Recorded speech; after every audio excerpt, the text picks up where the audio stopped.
मङ्गलं भगवान् विष्णु मङ्गलं मधुसूदन मङ्गलं पुण्डरीकाक्ष मङ्गलं गरुडाध्वज माधवो माधवो वाक्य माधवो माधवो हरि स्मरन्ति साधवो नित्य सर्वकार्येषु माधव। मकर संक्रांति आम देशर एक प्रमुख दिन।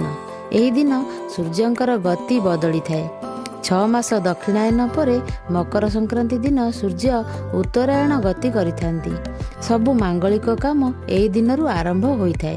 उत्तरायण रे मृत्युवरण कले व्यक्ति वैकुंठ प्राप्ति होइथाए बोली गीतारे कुहा जाइछि। तेणु भीष्म सरसज्जारे रही मध्य उत्तरायण को अपेक्षा करथिले।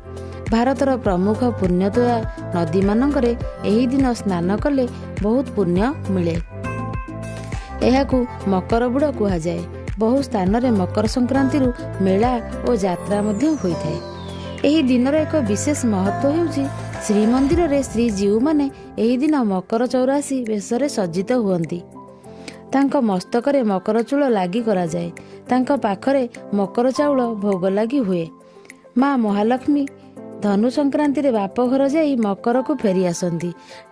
ठाकुर माँ हाथ रंधा पहिली भोग खाउथिले। लक्ष्मी माँ आसिलारु साथी रे मकर भार आनिथिले। सेथिपई नुआ अरुआ चाउल गुड़ छेना नड़िया कदली सर क्षीर अदा मरीच पकाई मकर चाउल प्रभु को अर्पण करथिले। ओडिशार पुरपल्ली सहर बजार विशेष करी मठ मंदिर रे सबु स्थान रे मकर चाउल भोग हुए।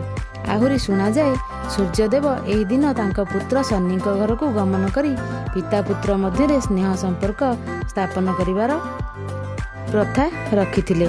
ताहले चालंतु आमे माने मध्य संपर्क गढ़िबा बा सुदृढ़ करिवार चिराचरित प्रयास को आगे नेबा। स्वादिष्ट मकर चाउल खाई मकर बंधु हेबा। आसंतु ना।